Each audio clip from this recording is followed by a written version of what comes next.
Amis Scorpions, bonjour, je suis absolument ravie de vous retrouver pour cette guidance du 30 au, du 15 au 30 juin. Alors bien entendu, elle va venir compléter votre horoscope du mois de juin, ainsi que votre guidance sentimentale. Et puis surtout, ça va vous apporter certainement un axe de réflexion, un petit point à optimiser ou alors tout simplement une réponse attendue pour préparer vos énergies de cet été. Donc n'oubliez pas qu'il s'agit d'une guidance générale et si vous souhaitez une guidance personnalisée, vous avez le lien sous la vidéo. Alors on va voir à la coupe ce qui est pour vous, amis Scorpions. Eh bien nous avons la réunion, alors que ce soit dans un domaine personnel, familial évidemment ou professionnel, eh bien il y a des choses à se dire, à échanger, à témoigner. On a envie peut-être de mettre des choses au point ou alors de s'organiser peut-être un peu mieux, de définir une stratégie pour cet été ou pour la rentrée. Donc ne négligez pas ici les échanges qui pourraient être nécessaires et les divers points de vue qui vont venir alimenter votre réflexion. Et regardez, oui, on a le contrat ici, la carte des accords, des négociations, des choses qui se mettent en place, des collaborations aussi peut-être. Donc si c'est plutôt dans un domaine professionnel, eh bien on a l'opportunité ici de fédérer des énergies concordantes pour faire aboutir un projet et voir véritablement des choses prendre forme et se préparer évidemment. Et dans un domaine personnel ou sentimental, et on peut aussi avoir des négociations là, des accords, des choses qui viennent tout simplement harmoniser notre quotidien. Alors on va voir avec 6 cartes ce qui vient là. Donc on est ouvert au dialogue. Conclusion, cette fin du mois de juin, on arrondit les angles, on se met dans un dialogue, dans un échange. On ne joue pas les personnalités asociales et on va vraiment au devant de ce qui pourrait venir nourrir notre réflexion. Alors nous avons, regardez, magnifique, nous avons l'argent aussi la prospérité, surtout c'est pas forcément sonnant et trébuchant, mais ça veut dire que on est dans une phase ascendante pour voir aboutir les choses. C'est le moment de mettre en place des projets, des idées, des envies, de véritablement fédérer autour de nous les personnes dont on a besoin pour faire avancer les choses. Magnifique, nous avons le miroir magique, là, quasiment la meilleure carte ici de cet oracle des miroirs. Donc on attire à soi ce que l'on veut, ce dont on a besoin. Donc c'est un merveilleux moment aussi pour visualiser, faire fonctionner la loi de l'attraction dans tous les projets qu'on a envie de voir se mettre en place, de faire aboutir des choses. On a la culpabilité. Alors cette culpabilité, après ces bonnes cartes, moi elle me semble être surtout une chance insolente. On culpabilise peut-être que les choses soient un peu trop faciles dans le sens où elles viennent s'aligner, ou alors on est peut-être pointé justement du doigt parce que on a des facilités, on est peut-être pistonné, on a de la chance. Ici on a une mise en échec. Alors attention justement de ne pas considérer que les choses sont trop faciles et de fait de ne pas se donner les moyens de ne pas suffisamment finaliser quelque chose, de bâcler un peu. Attention de ne pas bâcler sous prétexte que les astres s'alignent pour vous. Essayez de bien rester à l'écoute des autres et de ce qu'on pourrait venir ici objectiver pour que vous puissiez paramétrer tous les aléas qui rentrent dans votre projet, parce qu'on est sur le point de faire aboutir quelque chose. On a le verdict, on arrive presque, alors soit à la fin d'un process, soit on met un process en place et il est véritablement important que tout soit au carré, que tout soit paramétré et qu'on ne soit pas pris par surprise, par un aléa un peu trop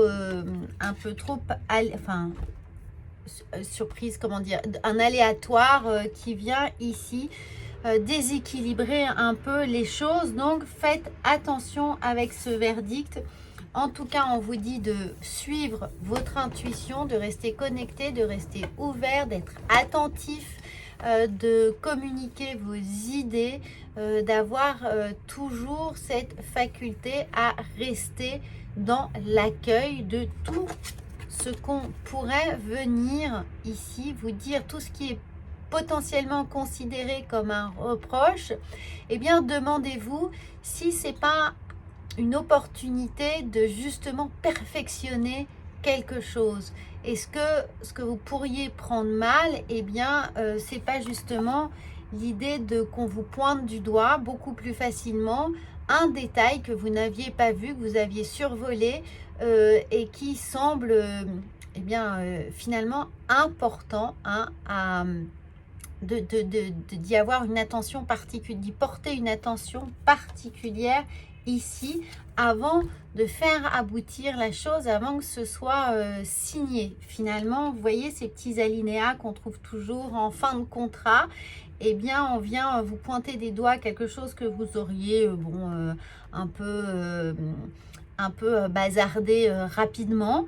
Et là, bah, justement, il faut le relire. Hein. C'est pas attention, non, soyez vigilants, soyez à l'écoute et considérez que ce qu'on pourrait éventuellement là négliger est justement le point intéressant à développer.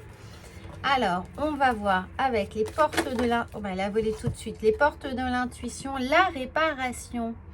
Dès que vous transformez ou réparez les choses, vous récupérez toute une énergie dont vous pouvez disposer. Donc cette réparation, justement, vous voyez, il peut y avoir un petit accroc dans la couture et puis on se dit, bon, finalement, ça ne se voit pas, je ne vais pas le réparer.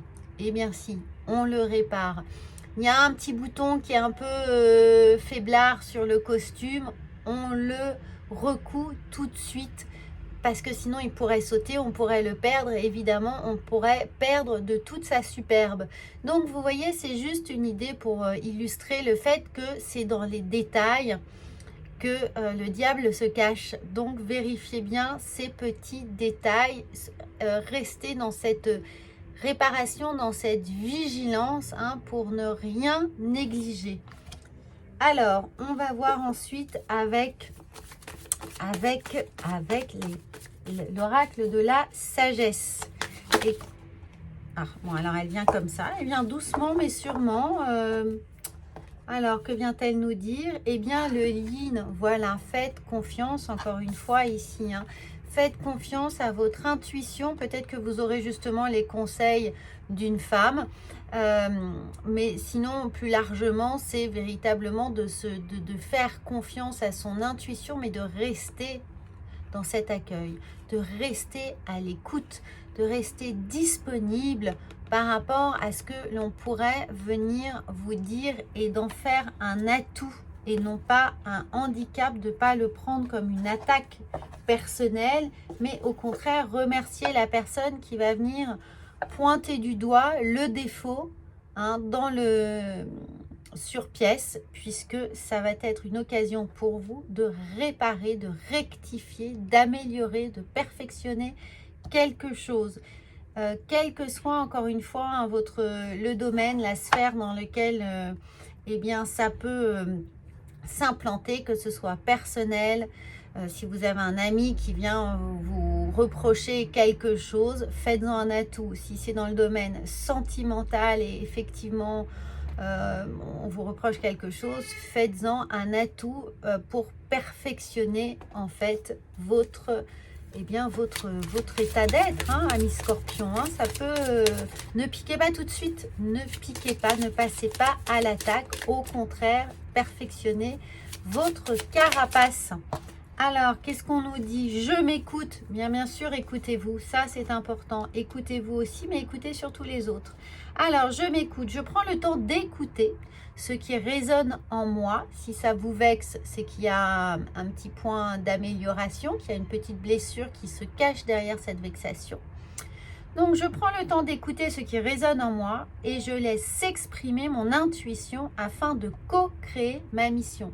Donc, dans co-créer, vous devez prendre en compte l'autre, quel qu'il soit. collaborateurs, amis, moitié, amoureux, enfants, parents, vous faites avec l'autre, regardez. Et vous vous écoutez et vous faites en fonction. N'hésitez pas à faire une capture écran parce que dès que la moutarde va vous monter au nez, ça va être important de pouvoir relire ce petit texte pour vous réaligner justement et pas tout de suite, eh bien,